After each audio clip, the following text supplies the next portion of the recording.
Mais uma vez, glória a Jesus.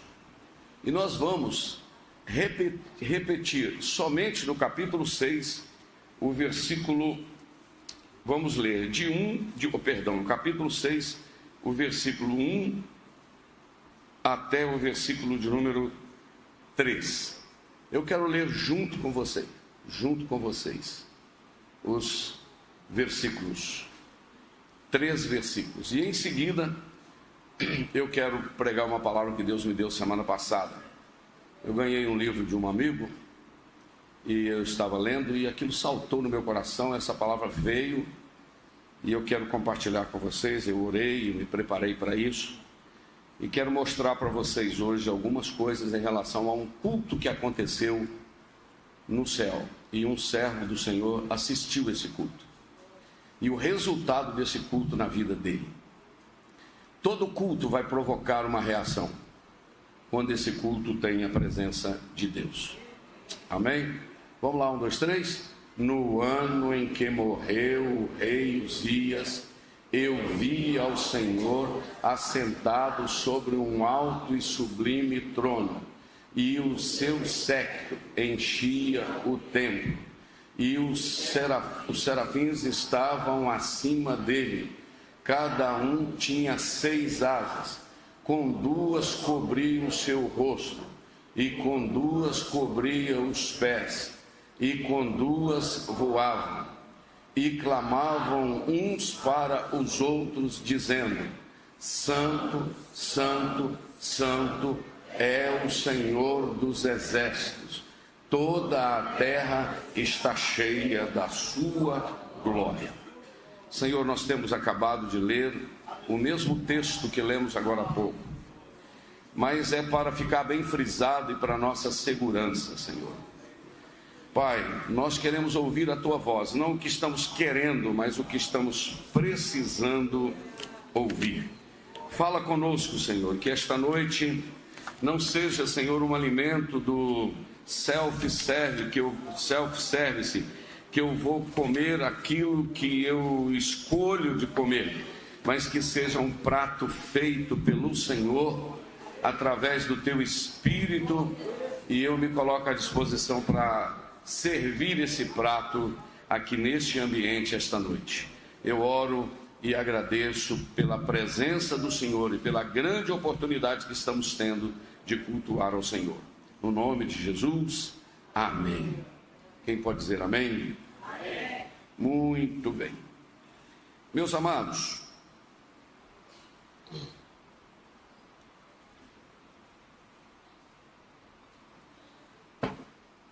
esse texto do livro de Isaías, como nós temos um tempo disponível, eu quero ir com muita calma, sem preocupar muito com o seu barulho, sem preocupar muito com a sua reação, mas em servir o que Deus colocou no meu coração. Veja bem, quando nós falamos do profeta Isaías, a gente poderia focar várias coisas. Eu poderia mostrar aqui esta noite quem era esse profeta, não é? Falar sobre a importância desse livro no cânon sagrado. Dos 66 livros, Isaías é chamado de mini-bíblia. Por quê? O livro de Isaías a Bíblia tem 66 livros. O livro de Isaías tem 66 capítulos. O profeta Isaías, o seu nome, Isaías, significa salvação de Deus. É o significado do seu nome, salvação de Deus. Este profeta, ele era o mais ilustre de todos os profetas, porque ele tinha sangue real. Ele era o sobrinho do rei Amazias. E ele profetizou por um período bastante longo. Ele profetizou e viveu aí do ano 760 ao ano 698 a.C. E durante o seu reinado, ele não foi um profeta só do Reino do Norte, mas o ministério dele foi um ministério amplo. Ele profetizou na época do rei Uzias, do rei Jotão, do rei Acaz, do rei Ezequias como reis de Judá.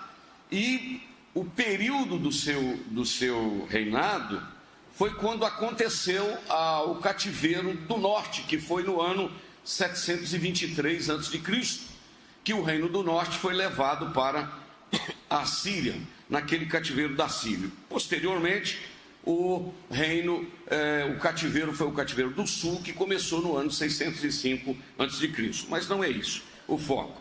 Esse profeta, ele profetizou no reino dividido e posteriormente profetizou só para o reino do sul, ok? Muito bem.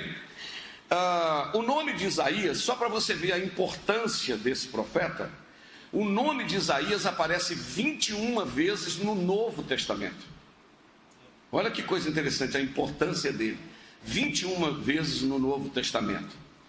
Uma das coisas interessantíssimas que aconteceu na profecia de Isaías é que quando Isaías disse: o Espírito do Senhor Jeová está sobre mim porque me ungiu para evangelizar, lembra de Isaías 61?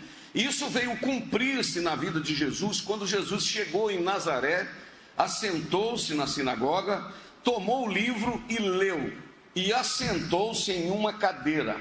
E segundo os estudiosos, tinha uma cadeira lá que ficava nas sinagogas, que ninguém assentava, porque eles conheciam a promessa que um dia tinha um só que poderia sentar ali, que era o Messias prometido do Antigo Testamento.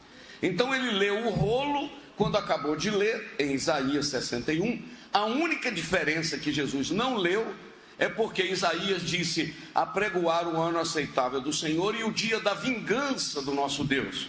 E quando chega em Lucas capítulo 4, Jesus leu: apregoar o ano aceitável do Senhor e ponto, e parou. Jesus não citou esse restinho, o dia da vingança do nosso Deus. Por quê? Naquele momento ele não estava vindo para a vingança, ele estava vindo para o dia aceitável. O dia da vingança será pós-arrebatamento, será pós a grande tribulação, será pós o milênio, quando ele assentar no trono branco para julgar as nações. Aí é o dia da vingança do nosso Deus. Tudo bem? Olha que coisa interessante a Bíblia. E esse profeta Isaías é o homem que mais falou sobre Jesus. Ele era casado, a esposa dele era profetisa, e ele profetizou aproximadamente 50 anos do seu ministério. A tradição diz, não a Bíblia, mas a tradição diz que ele foi martirizado pelo ímpio rei Manassés, que ele foi martirizado e morto pelo ímpio rei Manassés. Ele foi chamado profeta messiânico. Cerca de 30 vezes o profeta Isaías refere-se ao Senhor chamando-o de santo. Você não vibra com os trem desse, não, crente? 30 vezes ele falou. Uma outra coisa interessante do livro de Isaías é que por aproximadamente 50 vezes Isaías chamou o Deus de Jeová Shebal, ou Jeová Sabaote, que quer dizer o Senhor dos Exércitos. Aleluia. Oh, bendito seja o nome de Jesus. Só aqui já daria para a gente caminhar aqui muito tempo comentando sobre isso, não é verdade? Só essa introdução do livro. Mas muito bem, é o homem que mais falou sobre a pessoa de Jesus no Antigo Testamento. Esse homem também, ele chama Jesus de Emanuel, chama Jesus de maravilhoso conselheiro, Deus forte, Pai da eternidade e príncipe da paz. Fala quem deu crédito à nossa pregação, a quem se manifestou o braço do Senhor, porque foi subindo com o renovo, Isaías 53. Esse homem também fala, meus queridos irmãos, sobre o nascimento de João Batista. Sabia disso? Isaías 40. Oh, que lindo isso aqui. Ele disse que eis que a glória do Senhor se manifestará. E esta glória era a presença de Jesus. Mas ele fala no capítulo de número 40, dizendo o versículo 3, Isaías 43, está escrito assim: voz do que clama no deserto, preparai o caminho do Senhor e endireitai no ermo a vereda a nosso Deus. Você lembra quando eles perguntaram: João, quem é você? Você é o Messias? Ele disse: não, eu sou a voz do que clama no deserto. Aleluia. E quando chega a Isaías capítulo de número 45, está escrito assim: e a glória do Senhor se manifestará, e toda a carne juntamente verá que foi a boca do Senhor que disse isto.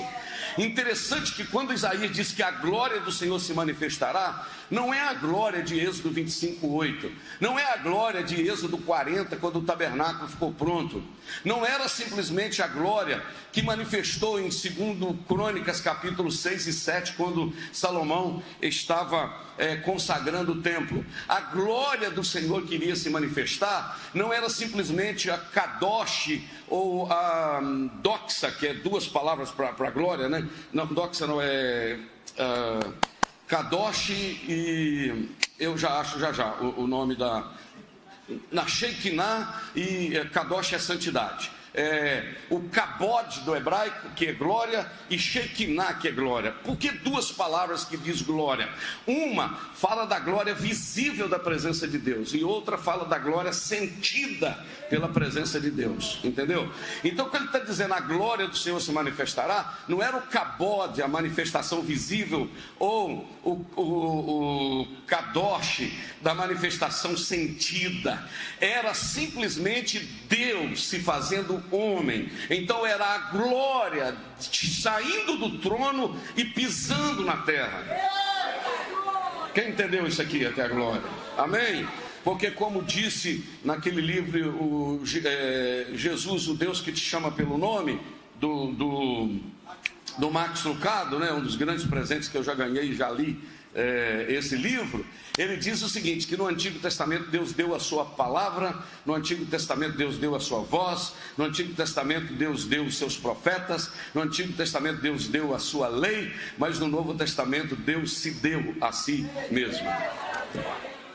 Então, quando Isaías fala que a glória iria se manifestar, essa glória, eu amo dizer isso, essa glória, quem chegaria para aplainar o caminho era João Batista. Diga comigo, havia uma porta que precisava ser aberta. Que porta era essa? Era a porta da chegada, para o Messias chegar. Sabe quem foi a dobradiça para abrir a porta? João. Voz do que clama no deserto. Aleluia. Ele abriu a porta. E quem falou disso tudo? Isaías. Mas o Isaías não falou só disso. Depois eu vou chegar em Isaías 6, se der tempo. Já empolguei agora aqui. Esse Isaías, ele fala também muito da santidade, da divindade do Senhor Deus. Sabe? Por exemplo, quando eu abro a minha Bíblia no livro de Isaías 40, no livro de Isaías 40, versículo de número 7, olha o que ele diz, Isaías 47. Isaías 43, 7. A culpa não é do Aloí mesmo? Só estou vendo a testa, a culpa não é do Aloí não. Isaías 43, 7. A todos os que são chamados pelo meu nome, eu os criei. E mais o que? Para a minha glória. E os formei. Sim, eu os fiz. Eu gosto de dizer porque aqui tem uma profundidade. O Senhor está dizendo, a todos os que eu chamei pelo meu nome e os criei. Presta atenção que a palavra criar aqui é a mesma de Gênesis 1:1. No princípio criou. A palavra criar aqui do hebraico é bará. Isto é, eu criei do nada para a minha glória. Criei. A segunda palavra é eu os formei. A palavra formar aqui do hebraico é assar. A-S-A-H, que quer dizer, eu fiz eles existir de uma forma definida. Deus criou o homem de forma definida. Ele nos criou, mas Ele nos fez. Mas Ele não só nos criou e fez, Ele não só nos criou e nos formou. O texto está dizendo que eu os fiz. Então eu tenho três verbos. Eu tenho o verbo criar, o verbo formar e o verbo fazer. O verbo criar, o bará, é para a minha glória. Eu os reproduzi do nada. Eu fiz eles existir numa forma definida. E o fiz aqui, o yatzá, a última palavra, eu preparei todas as disposições e arranjos referentes a Ele. Isto é, Deus nos criou com uma forma, nos criou com um propósito e preparou tudo para que a gente sobrevivesse, inclusive podendo manifestar a presença dEle para que eu e você pudesse sentir o que Ele tem. Eu acho que a gente está andando em águas profundas aqui, hein? Aleluia.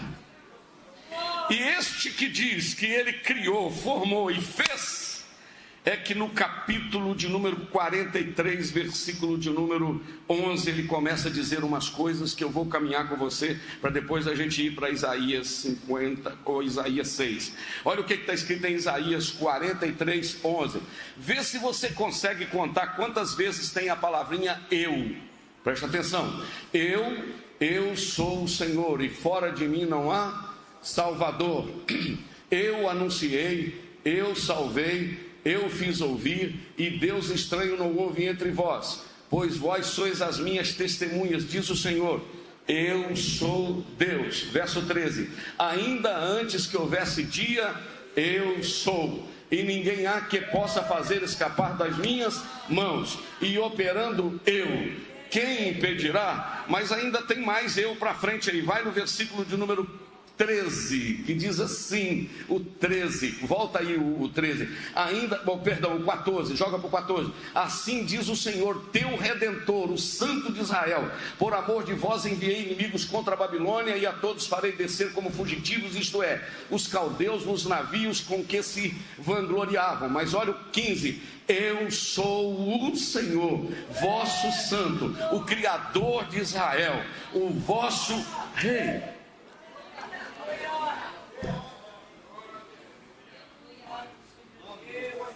9 vezes eu.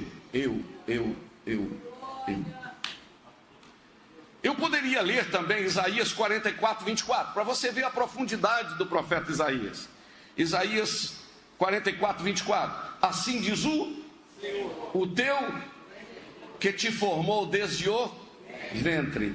Eu sou o Senhor que faço todas as coisas, que estendo os céus e espraio a terra por mim mesmo.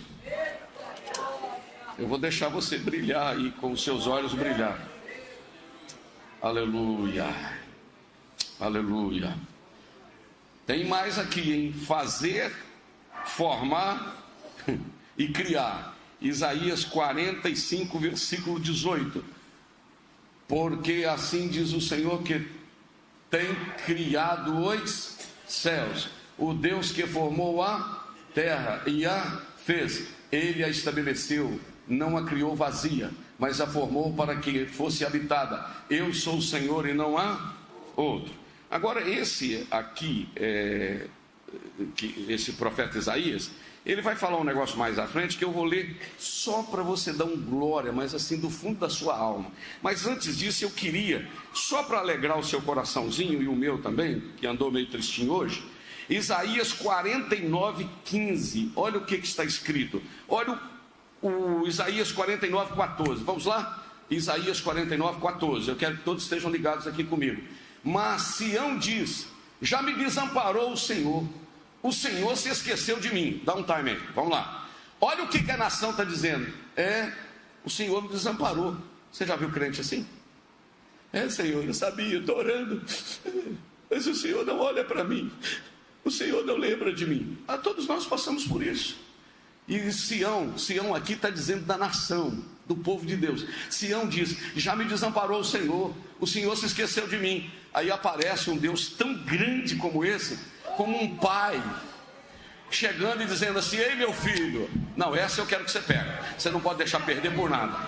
Desperta, acorda meu filho. Olha o 49, 15. Pode uma mulher esquecer tanto do filho que cria, que se não compadeça dele, do filho do seu ventre? Ele está fazendo uma pergunta. Pode uma mãe esquecer do filho que criou e que amamentou? Quem tem filho aqui sabe, todo dia você lembra dele, todo dia você ora por eles. Mas ainda que uma mãe venha esquecer, está escrito assim, mas ainda que esta se esquecesse, eu todavia não me esquecerei de vós. Eu vi algumas mãos levantadas sem eu pedir para levantar. Ei, rapaz. Aí o 16 chega quebrando como um rolo compressor em cima da gente. Sabe por que eu não esqueço? Porque eis que na palma das minhas mãos te tenho gravado, e os teus muros estão continuamente perante mim. Isto é, sabe por que eu não esqueço de você? Porque o seu nome está escrito aqui, ó, na minha mão.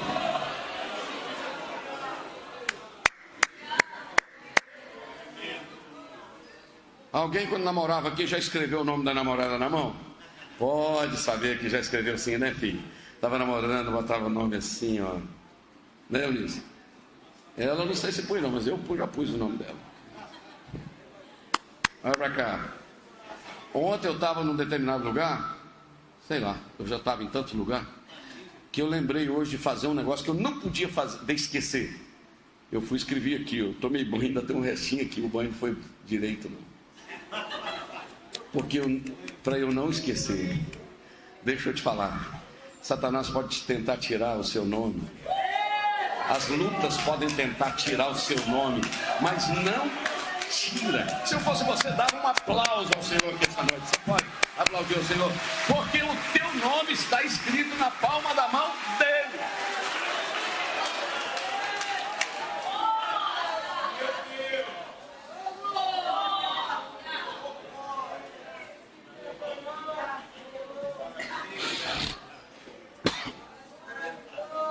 Quer que eu fale mais alguma coisa que esse Isaías falou?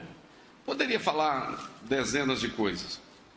Mas, se eu voltar no livro de Isaías 40, por exemplo, 13, eu vou ler Isaías 40, 13, para a gente poder exaltar o Senhor, e depois eu vou te mostrar um outro texto, porque quando a gente mostra muito a grandeza de Deus, a gente sente assim muito ínfimo, tá certo? Muito pequeno, vai pra cá, muito tiquitito assim, muito petitinho. Quando a gente vê a grandeza de Deus, a gente fica assim, não é? Eu fico assim, quando eu vejo a grandeza de Deus. Agora, olha o que está escrito em Isaías 40, 12. Quem mediu com seu punho as águas, e tomou a medida dos céus com os palmos, e recolheu numa medida o pó da terra, e pesou os montes e os outeiros em balança. Quem fez isso? Deus. Aleluia. Aleluia. Agora coloca o 22, por favor, desse mesmo capítulo 22, vai lendo comigo. Ele é o que está sentado sobre o globo da terra, cujos moradores são para ele como quem, irmãos? Meu filho, fica com o narizinho empinadinho assim não, porque para ele você é menor do que um gafanhoto. Você já viu contar a história daquele irmão que foi humilhando, tadinho? Eu tenho dó dele, sabe? Orando para o Senhor. Eu sou, Senhor, uma lagartixazinha na tua presença, Senhor. Senhor, não, Senhor, nem uma lagartixa. Eu sou um gafanhotozinho na tua presença. Não, Senhor, eu não sou assim, não. Eu sou um besourinho na tua presença, Senhor. Aí ele foi humilhando e descendo. Falou, Senhor, eu sou uma formiga na tua presença, Senhor. Senhor, você quer saber da verdade que eu nem uma formiga eu sou? Eu sou um verme na tua presença, Senhor. Quer saber de uma coisa, Senhor? Nem um verme eu sou uma ameba na tua presença, menor ainda. Aí ele lembrou mais o que ele poderia baixar. Aí ele falou, Senhor, na realidade eu sou um átomo na tua presença, a menor partícula, um átomo. Diz que um anjo bateu no ombro dele e falou, pode baixar essa bola que você não está com isso tudo não.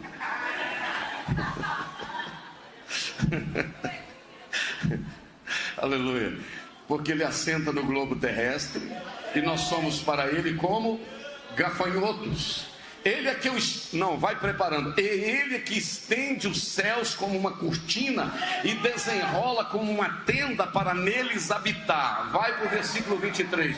O que faz voltar ao nada os príncipes e torna coisa vã os juízes desta terra. Você olha para o Supremo Tribunal Federal, você olha para a ONU, você olha para os grandes generais e tal. Cadê Saddam Hussein? Cadê os grandes da terra que matavam, que faziam, que dava lei? Cadê os grandões? Diante dele ele joga tudo no chão e diz assim, quem é Deus sou eu, não é o homem.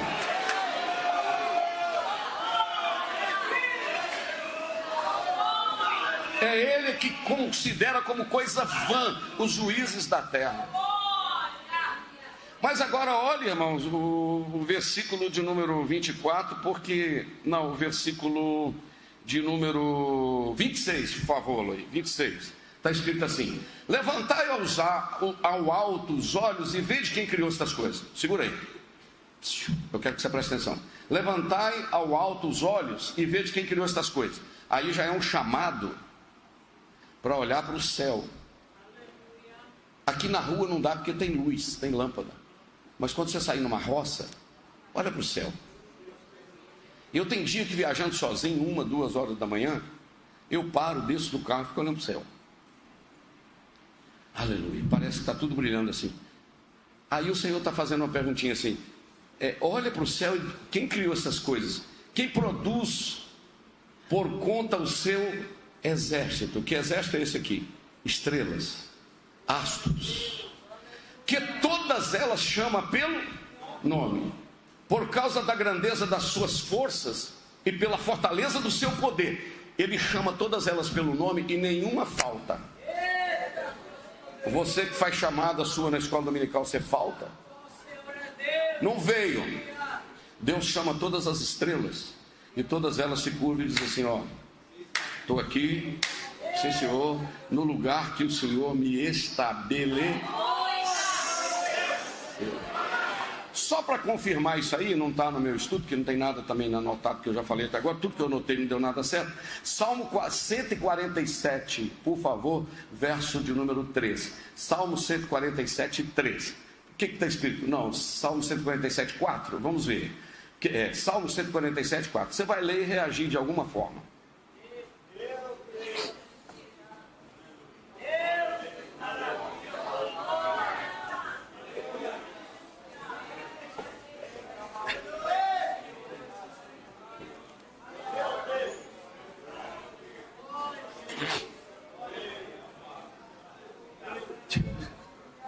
Se ele sabe o nome das estrelas, ele não saberia o seu? Se ele sabe onde cada uma das estrelas está, será que ele não saberia onde você está?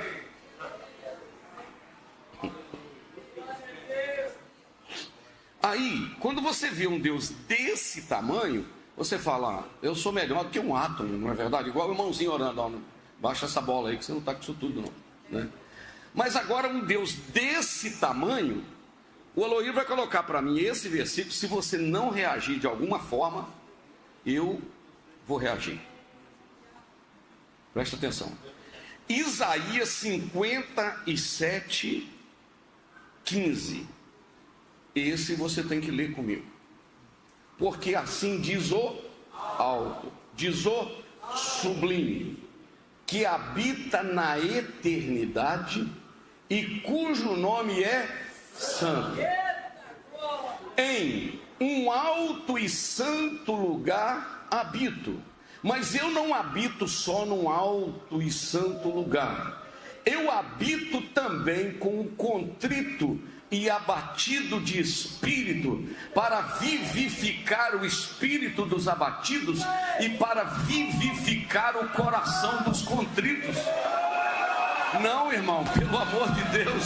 Ele habita num alto e sublime trono, mas não é só lá que ele habita, não. Ele habita no coração do contrito, do quebrantado. Tem alguém aqui esta noite? Se você está contrito e quebrantado, tenha certeza que ele está habitando no teu coração agora.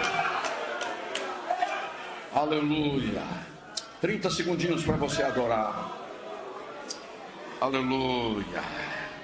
Aleluia. Eu sinto muito Deus aqui neste lugar. Quem é espiritual está entendendo, irmãos. Quem é espiritual está entendendo. Quem tem discernimento espiritual está entendendo o que Deus está falando aqui hoje. Quem ama a palavra de Deus está glorificando a Deus. Eu não estou prometendo chave de carro novo, eu não estou prometendo apartamento, eu só estou dizendo que o grande que habita no alto e sublime trono é capaz de morar no nosso coração. E eu, irmãos, questiono alguém que frequenta a igreja e não sente nada. Tu vai ter que se converter, porque quem é de Deus sente a presença de Deus.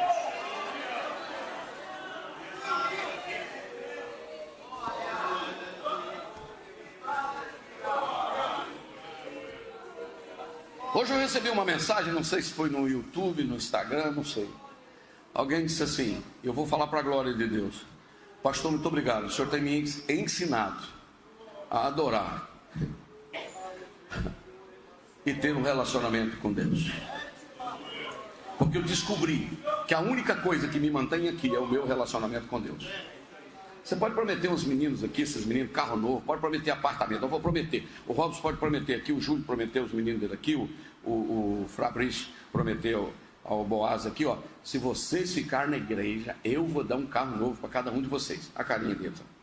Você gostaria, não gostaria de ganhar um carro novo? Olha aí, eu vi que confirmou, olha aí. Mas vocês vão ter que ser crente. Irmão, pode ficar por um tempo, daqui a pouco, se não tiver experiência com Deus, devolve o carro. A única coisa que me segura aqui é o meu relacionamento com Deus. Porque é a minha experiência que não é pressão pastoral, não é. Não. Pastor tem dia que pega meio apertadinho, porque é meu dever. Mas o que segura você aqui não é a pressão do pastor, é o seu relacionamento com Deus. É a sua experiência com Deus. O que me faz manter no ministério é a mensagem que eu preguei aqui há meses atrás. É a convicção interna. Não é o que você, não é a performance. O que me mantém pastor dessa igreja não é esse microfone bonito do Senado, nem esse microfoninho que eu trouxe dos United States of America, esse aqui pequenininho aqui que está captando. Não é a transmissão. Não, o que faz me manter aqui não é salário. Não. O que faz me manter no ministério é a convicção interna, que eu sei que Deus me chamou um dia, e a presença dele no meu coração é isso que me mantém aqui. Porque senão você já tinha jogado tudo pro ar, meu filho. Tinha chutado tudo, virado da mesa e vou embora. Vou saber negócio de ser crente, não. Mas a tua convicção que é um Deus que te chamou e que te salvou e que você sente a presença dele, faz você continuar aqui. Mas tudo bem, eu estou falando há 25 minutos, ou praticamente 30 minutos sobre isso. E o meu foco, o meu desejo era falar de Isaías 6. Entendeu?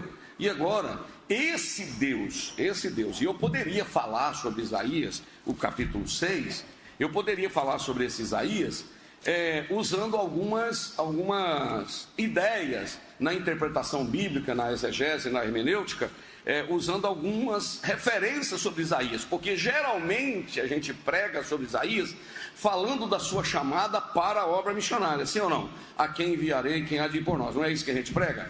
Então, eu poderia, por exemplo, colocar 4 tópicos na minha mensagem aqui, falando sobre a chamada de Isaías. Primeiro, ele teve uma visão de Deus, ele teve uma visão de si próprio, ele teve uma visão da providência e ele teve uma visão da obra de Deus. Eu poderia falar sobre isso. Bom, eu poderia falar também sobre o rei Uzias, que foi um dos maiores reis de Israel. Começou bem, no final cresceu, abençoou, Acasias ajudava ele, orientava e tal, mas de repente, a certa altura, eu vou usar meu celular aqui só porque eu fotografei uma tela aqui, e eu preciso ler o que está nessa tela.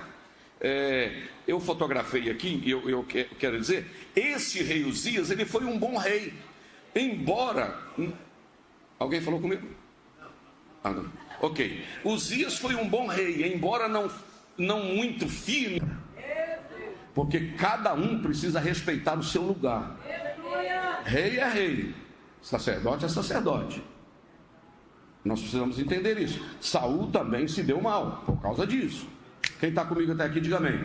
Tudo bem. E eu poderia falar sobre o que esse rei fez. Amante da agricultura, construiu aquedutos, a irrigação. Foi um tremendo rei de Judá. Mas ele, posteriormente, veio ter problemas, porque subiu na sua cabeça aquilo que não poderia subir, que é o poder dele achar que era alguma coisa. E na realidade, não tem quarta pessoa da Trindade, é só mesmo o Pai, o Filho e o Espírito Santo, sabe? A glória tem que ser toda para ele. Aqui é tudo dele, aqui é para ele. Entendeu? Não adianta. Eu sou, você não é. Quem é ele. Todos aqueles que disseram eu sou, foram. O Nabucodonosor falou, não é esta grande Babilônia que eu construí para minha glória? O Senhor falou, vamos ver se é. 7 anos que ele ficou. Tempo, mais um tempo, metade de um tempo, pastando. Foi pastar com os animais. Porque, nariz empinado. Aqui, irmãos, é ele. E eu poderia falar, mas o que me subiu ao coração essa semana para eu caminhar para concluir com mais 10 ou 15 minutos, se eu concluo? É que, durante a história bíblica, aqui quando eu estava preparando, eu lembrei de alguns irmãos aqui que amam ouvir e meditar nisso. Durante aqui a minha preparação, o que eu estava lendo e ouvindo, eu lembrei de alguns cultos que foram vistos no céu, algumas reuniões no céu. E eu vou concluir a minha palavra aqui, mostrando a visão de Isaías, não como uma visão do seu chamamento, mas como se fosse um culto sendo realizado no trono de Deus. E eu tenho aqui algumas pessoas que viram a glória de Deus. Está anotado aqui. Aqui, ó, o profeta Davi teve visão da glória de Deus. Sim ou não? O Senhor assentado, dizendo: assenta-te à minha direita até que eu ponha os teus inimigos debaixo dos seus pés. Na sua mente ele teve essa visão. Ele teve uma outra visão quando ele compôs o Salmo 24. Levantai, ó portas, as vossas cabeças, que entrará o Rei da Glória. Quem é este Rei da Glória? O Senhor poderoso na guerra, ele é o Rei da Glória. Ele está tendo uma visão imaginária do céu, da glória de Deus. São visões de lá. Mas eu, irmãos, descobri um negócio na Bíblia aqui, que quem não gosta de dar glória a Deus e adorar, eu tenho medo de ter problema quando chegar no céu. Porque o céu, eu escrevi aqui, o céu está em movimento. É culto dia e noite, irmão. Acorda aqui, porque lá não vai dar para dormir. Então começa a ensaiar o céu. Aleluia. Coloca para mim Apocalipse capítulo 4, versículo de número 8. Eu vou provar que o céu está em movimento. E 4 animais tinha cada um respectivamente 6 asas, e ao redor e por dentro estavam cheios de olhos, e não descansavam, que jeito? Nem de dia e nem de noite, dizendo: Santo, Santo, Santo, Santo é o Senhor dos exércitos, o Todo-Poderoso, que era e que é e que há de vir. O céu em movimento, de noite. Por isso que eu não mando ninguém dar glória, porque precisa ser uma atitude voluntária. Na realidade, irmãos, Deus nem precisa ser glorificado, porque Ele já tem glória suficiente em si mesmo. Quem precisa glorificá-lo sou eu, porque quando eu o adoro, eu reconheço a soberania dEle. Ele se agrada e manifesta a sua presença sobre mim. Dá glória aí, irmão, que você está com cara de não sei o que. Dá glória aí que você... Não, irmão. Deus não precisa ficar pedindo favor. Se você não me adorar, eu vou ficar fraco. Que não adorar ficar fraco, irmão? Deus está recebendo glória nesse momento no céu, de anjo, de arcanjo, de querubim, de serafim. Eles estão cantando dia e noite: Santo, Santo, Santo, Santo é o Senhor dos exércitos. Tem um hino que a mocidade canta aqui, que eu não sei, que minha cabeça, eu não guardo os nomes dos cantores, nem nome dos hinos, mas eles vão cantando assim: Deus, tu és santo. Quem é que canta esse hino, hein? Quem? Os cantores, hein? Eliane Cristina? Ah, Daniela Cristina, né? Vai cantando assim. Como é que é o começo dele? Deus, tu és santo. Aleluia. Deus, tu és santo, engrandeço e exalto ao teu nome. Deus, tu és santo. Tem algum crente acordado aqui adorando ou não? Engrandeço e exalto ao teu nome. Olha ao redor e vê tudo que criaste. Quão maravilhoso, Senhor, o teu amor. Não tenho palavras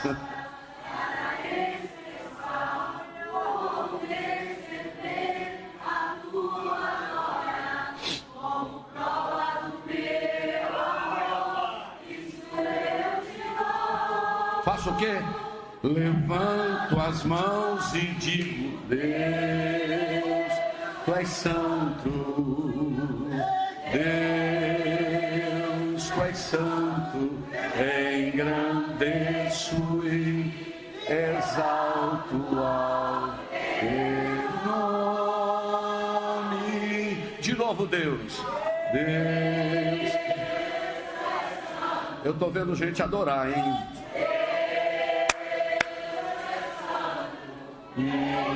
Engrandeço e exalto ao teu nome.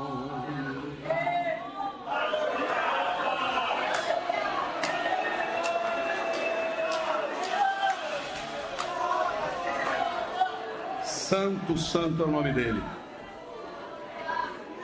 Eu não faço favor quando eu o adoro, ele é digno de louvor. Mas tem pessoas que elas são incapazes de abrir a boca para adorar o Senhor. E cada um faz do jeito que sente. Porém, quem não adora está perdendo uma grande oportunidade. Mas tudo bem, para a gente concluir, o que está acontecendo? Isaías está tendo uma visão desta glória. Diga comigo, o céu está em movimento. Se o céu está em movimento, a igreja, ela já é uma representação do céu na terra, sim ou não? Nós somos embaixadores de Deus aqui na terra. Então, se o céu está em movimento, eu preciso ter uma igreja que se movimenta. Hoje eu estava pensando numa pregação que eu preguei aqui, acho que foi período da pandemia. O tema da mensagem é: se dependesse só de mim. É o tema da mensagem. Aí eu começo a fazer perguntas. Se dependesse só de mim, como que seria o culto? Silêncio sepulcral?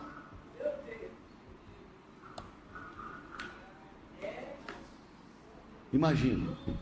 Se dependesse só de mim, quanto que seria a contribuição para a igreja realizar a obra?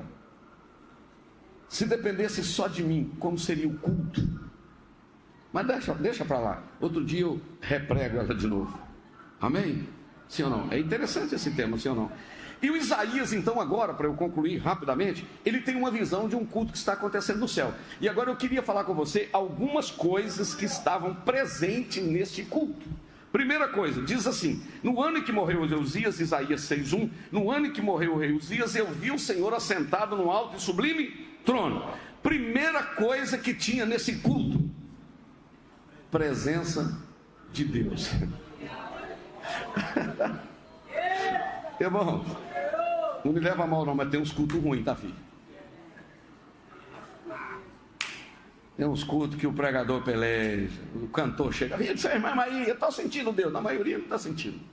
Quando fica assim. Porque quando está em Deus mesmo na vida, já começa a cantar, começa a falar. Meu filho, aqui não é estratégia humana. O que faz a diferença aqui é presença de Deus. O culto que Isaías viu tinha a presença de Deus. Irmãos, o que faz isso aqui ser bom é a presença de Deus. E eu fico muito feliz esta noite, porque quando terminar esse culto, eu não vou esperar o próximo culto para sentir a presença, porque na realidade eu carrego a presença.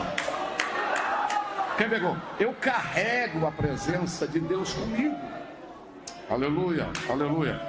Eu creio que o Marcos está acompanhando ali, Marcos, na barra de rolamento. Tem muita gente dizendo aí, sentindo a presença, verdade ou não? Quer ver? Tem muita gente dizendo ali: estou sentindo a presença aqui em casa, glória a Deus, que culto, que palavra. Sabe por quê? Tem ou não tem, Marcos? O povo não faz assim, põe lagriminha, põe foguinho, entendeu? Você sabe por quê, irmãos? O céu está em movimento e a igreja também. Você não vai esperar o próximo culto, aleluia. Você carrega a presença. Aleluia, glorificado seja o nome de Jesus. Eu não sei você, mas eu estou sentindo Deus aqui. Quem carrega a presença é diferente no lugar que ele pisa. Então o que faz aquele culto de Isaías ser maravilhoso era a presença de Deus que estava lá. Mas não vou demorar muito. Segunda coisa que tinha naquele culto: primeiro, presença de Deus. Diga comigo, qual a primeira coisa que tinha naquele culto? Segunda coisa que tinha naquele culto, capítulo 6, versículo de número 2. Vai comigo, 6:2. E diz assim: e os serafins estavam acima dele, cada um tinha 6 asas, com 2 cobriam o rosto, com 2 cobriam os pés, com 2 voavam. Versículo 3: e clamavam uns para os outros, dizendo: Santo, Santo, Santo é o Senhor dos exércitos, e a toda a terra está cheia da sua glória. Segunda coisa que tinha naquele culto: adoradores reverentes. Não, vou repetir.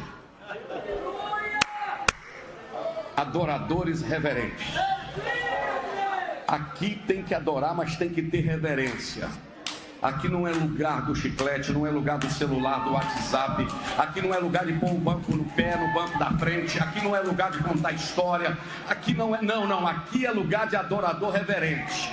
É bem verdade que uns bate palma, outro levanta a mão, mas negócio de rodopiar, quebrar banco, sair por aí com não sei o que, julgando tudo pro ar, não. Adorador reverente. Ah, mas quando o Espírito Santo me encheu, eu nem viu sim senhor, senão não é o Espírito de Deus, porque o Espírito de Deus respeita o meu espírito, respeita a minha disciplina. Aqui tem que adorar com reverência. Não é lá, sem saber o que está fazendo. Não, eu sei do que estou fazendo. Eu estou dizendo: Santo, Santo, Santo é o Senhor dos exércitos. Eu não queria falar nisso não, mas eu estou sendo impulsionado a falar. Se você procurar na internet por aí fora os tipos de culto que estão acontecendo por esse Brasil afora, em nome do Evangelho, um monte de gente com umas capas amarelas, capas azuis, e rodando com umas saias grandes assim, uns negócios, e no batuque, sabe aquele batuque do samba e de outros cultos afros, entendeu? E aquele batuque rodopia e tudo. Hoje chegou na minha internet e eles rodando e uma mulherada caindo, rodopiando e não sei o que tudo. Alguém escreveu embaixo: chama eles para a escola dominical e para o estudo bíblico para ver se vai. Porque esse povo que gosta só de rodar e suar e pular, não gosta de palavra de Deus, gosta de pular. E eu questiono se Deus está nisso, tá bom? Pode ser um monte de carnalidade, até coisa espiritual lá de fora. Porque o verdadeiro adorador, ele é consciente, ele sabe onde está. Eu estou na rua Santos Dumont, 197, na Assembleia de Deus. Sou Jander Magalhães, esposo da Eunice, pregando em Isaías 6. Eu sei onde eu estou, porque eu sou um adorador reverente. Eu sei onde eu estou.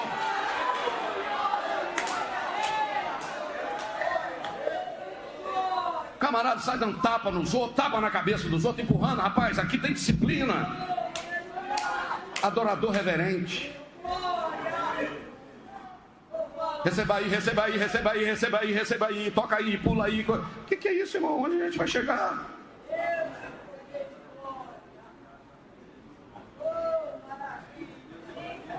Agora bate palma para... Não estou mandando bater, não. Bate palma para a glória descer. Eu preciso bater palma para a glória de Deus descer. Agora vamos não sei o que aqui para a glória. Que glória descer, rapaz? A glória desce no resultado da adoração. Coração quebrantado. Aleluia. Oh, glória. Bendito seja o nome de Jesus. Bendito seja o nome de Jesus.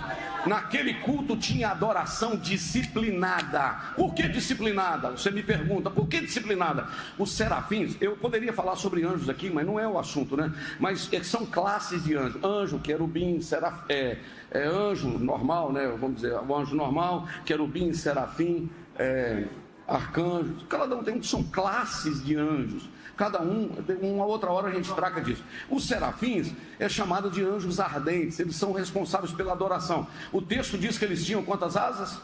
Quantas asas eles tinham? 6. O que eles faziam? Com 2 asas cobria os pés. Reverência. Guarda o teu pé quando entrar na casa do Senhor. Papo é lá fora. Aqui, reverência. Cobriu os pés com 2. Com 2 cobriu os seus rostos. O que tem a ver cobrir o rosto, pastor? Adoração e reverência. Adoração. E 2 voava. Serviço.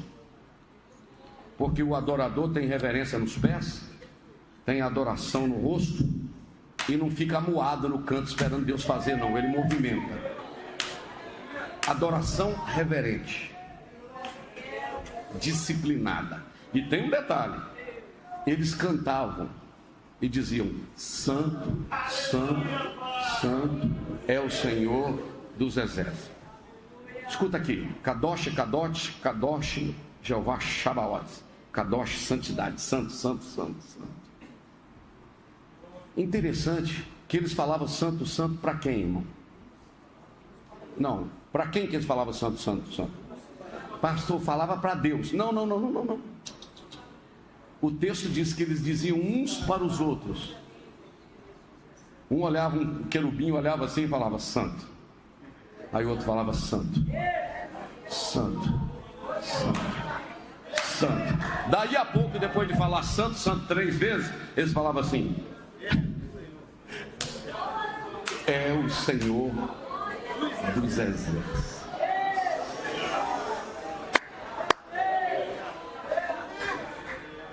Marquinhos, vamos terminar ali. Vamos terminar cantando aquele hino? Vamos, pega lá. Já estou acabando, olha para cá. O que tinha no culto, irmãos? Presença de Deus. O que tinha no culto? Segunda coisa, adoração reverente, disciplinado. Mas o que tinha no culto? Exaltação à santidade de Deus. Se pudesse falar sobre a santidade de Deus aqui hoje, meu Deus, só sobre a santidade de Deus. Número 4, mas o que tinha? Anúncio da palavra com demonstração de poder. Como assim? Porque quando os serafins cantavam Santo, Santo é o Senhor dos Exércitos, Santo é o Senhor dos Exércitos, diz a Bíblia, irmãos, que o templo encheu de uma fumaça. E diga-se de passagem que se viu a orla, versículo 1, a aba, tem um texto que diz o seu séquito enchia o templo. O que é esse séquito aqui? As abas das vestes do Senhor enchiam o templo.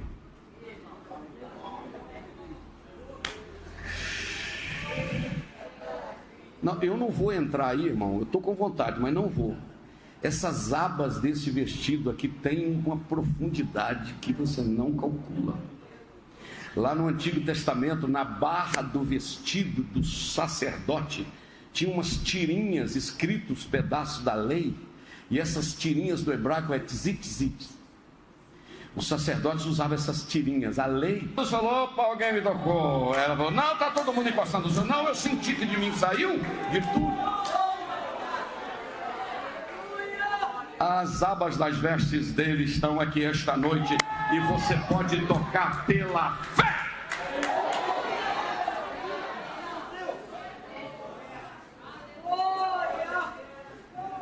Só que agora, em quinto lugar, depois eu te passo o esboço se for preciso. Quinto lugar, nesse culto tinha uma outra coisa, além da presença, além de adoradores reverentes, além de exaltação à santidade, além do anúncio da palavra com demonstração de poder. Por quê? Diz a Bíblia que os umbrais do templo se fez o quê? Os umbrais do templo moveram, as portas do templo moveu. Então era um culto em movimentação, e encheu de fumaça. Mas agora tem uma quinta coisa, porque culto que Deus está, culto que tem adoração, culto que Ele é exaltado, culto com o anúncio da palavra, tem uma quinta coisa: convicção e confissão de pecado. Porque quando Isaías viu a glória e ouviu tudo que ele ouviu, sabe o que diz? Ele começou a gritar. Começou de mim: ai de mim que vou perecendo. Só para te ajudar, porque a gente ainda falta 8:50, o Aloíro é rápido no gatilho ali. Ele vai colocar para mim, e nós vamos contar quantas vezes Isaías falou no capítulo 5, ai. Quem está comigo aqui? Quem está acordado, diga amém. Olha quantas vezes Isaías falou no capítulo 5 a palavrinha ai. 5:8. Vai lá. Ai dos que ajuntam em casa. 5:11. Ai dos que levantam pela manhã e seguem a bebedice. 5:18. ai dos que puxam pela iniquidade. 20, ai dos que chamam o mal, chamam bem. 21, ai dos que são sábios aos seus próprios olhos.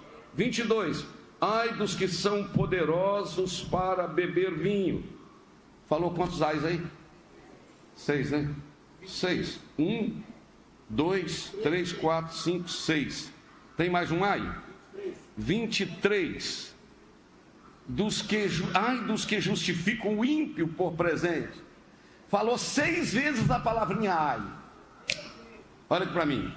Eu quero que você olhe para mim. Ai dele, viu? Ai dessa menina. Ai dele. Ai dela, tá vendo? Ai dele que faz isso. Ai daquele lá que faz isso. Ai. Um monte de ai apontando o dedo. Quando ele assistiu o culto no céu, que Deus estava presente, que o umbral tremeu, que o serafim cantou e a glória se manifestou, ele falou, sabe o que? Ai de mim. Porque quando a glória se manifesta, você esquece dos outros e vê a sua capacidade e posição diante dele.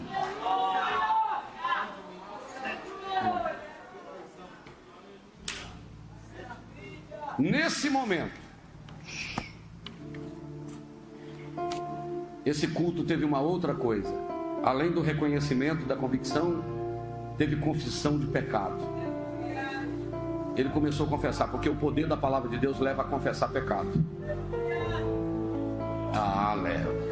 E ele disse, Senhor, ai de mim, que vou perecendo, porque eu sou um homem de impuros lábios, habito num ambiente de impuros lábios também. E tem um detalhe, os meus olhos viram o Senhor.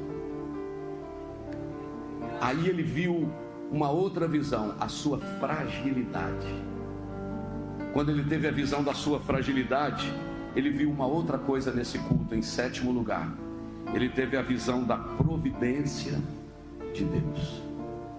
Quando ele disse, eu não posso fazer nada. Aí no versículo de número 6, diz assim, mas um dos serafins voou para mim, trazendo na mão uma brasa viva, que tirara do altar com uma tenaz. Eu não vou forçar o texto não, mas eu acho que dá para interpretar assim. O serafim foi lá, pegou a brasa com uma tenaz, que é um negócio tipo um alicate, e pelo que está falando ali, trouxe na mão. Pode ser na mão com o alicate, ou pode ter botado na mão, não sei. Quando chegar no céu a gente pergunta. E quando chegou, falou, Isaías, tá ruim, né, filho? Você não tem condições de fazer nada, né? Você está se sentindo miserável, né? Lábios impuros, não é? Você viu que você não tem condições, né, Isaías? Sim. Faz o seguinte, põe essa língua para fora e abre essa boca. E o texto está dizendo que ele, tocou nos lábios.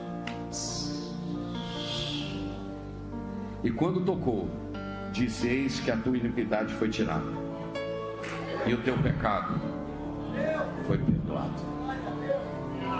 Hoje, você está prestando atenção aqui, né, crente? Hoje, não é mais uma brasa de fogo. O sangue da cruz chega, toca nos lábios, toca nos olhos, toca nos ouvidos, de alto a baixo, e nos purifica de tudo. Mas eu vou falar algo que pode fazer um corte para depois colocar aí para muita gente. O perdão do pecado acontece após o reconhecimento do pecado e a confissão do pecado. Não adianta, então assim não é pecado. É pecado, tem que reconhecer e tem que confessar, porque senão o sangue de Jesus não terá efeito para perdão. Porque se confessarmos os nossos pecados, Ele é fiel e justo para nos purificar de todo o pecado e nos limpar de toda a imundícia. Fica de pé comigo. Aí ele teve a última visão. Fica de pé. Aleluia. Aleluia. Aí ele teve a última visão, que depois de purificado, Coloca o 8 para mim, Aloí, e a gente conclui. Aí você vai ler comigo. Depois disso o que, irmão? Não, eu vou perguntar de novo. Depois disso o que? Depois de vir a glória, depois de vir a manifestação, depois de se arrepender, depois de confessar, depois de ser tocado, agora ele ouve uma voz dizendo assim: a quem enviarei? E quem há de ir por nós? Espera aí, você viu aí que está no plural, né? Não é quem há de ir por mim, é quem há de ir por nós. Porque lá atrás não estava dizendo santo, santo, santo. Santo é Deus Pai, santo é Deus Filho e santo é Deus Espírito. Quem está chamando ele agora aqui é Deus Pai, é Deus Filho, é Deus Espírito. E quem há de ir por nós? Aí ele falou: depois de tudo isso aqui, eis-me aqui, envia-me a mim. Cadê o hino? Põe na tela de novo. Vamos lá, Marquinhos. Deus, tu és santo.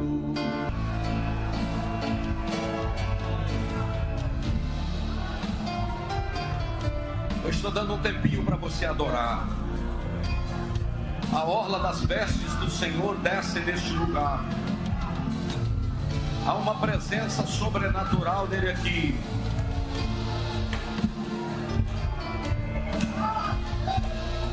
Tem gente adorando conosco longe daqui. Eu estou vendo mãos erguidas.